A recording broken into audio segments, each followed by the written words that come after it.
Miller তুই film বানাতে চেয়েছিস, কোনোদিনও চাকরি করতে চাসনি। আজ অব্দি কোনো কিছুতে বাধা দিয়েছি আমি তোকে? সেই জন্যই তো থাকতে পেরেছি, কিন্তু এই ঘটনাটাতে এমন করে রিয়াক্ট করলে তোর বৌদির জায়গায় যদি আমি থাকতাম তখনও এতটাই লিবারেল থাকতে পারতিস তো। কষ্ট হতো, কিন্তু অন্য কারোর সাথে কোনো কথা বলার আগে তোর সাথে কথা বল, তোর পাশে থাকতাম। ভালোবাসা মানে কেবল অধিকার নয়, তুমি একটা মুক্ত আকাশ।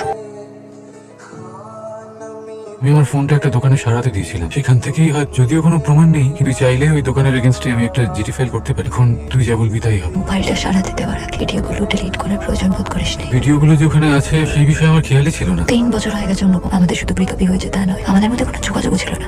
আমার বিয়ে হয়ে গেছে, তারপরে তোর ফোনে এই ভিডিওগুলো থাকে কি করে? ব্রেকআপটা আমার পক্ষে খুব একটা সহজ কাজ ছিল না। 2 বছর তোকে স্টকও করেছিলাম, কিন্তু বিশেষ করে তোর বিয়ের ফটো দেখার পর সেটাও বন্ধ করে দিয়েছি। তুই আমাকে এতটা ভুল বুঝিস, কি মনে হয় তুই তোর বিয়েটা বাঁচাতে পারবি? জানি না, তোকে কেউ ঘেন্না করছে না? না, ঘৃণা করার মতো কোনো কাজ কি আমরা করেছি? একটা সম্পর্কে ফিজিক্যাল হওয়াটাই তো স্বাভাবিক। যেন কোনো কিছু স্বাভাবিক নয়। আপনার সবাই তো আমাকে ঘেন্না করছে, চাকরিটা থাকবে কিনা সেটাও বলতে পারছি না। লড়াই না করলে কিন্তু কোনো কিছুই থাকে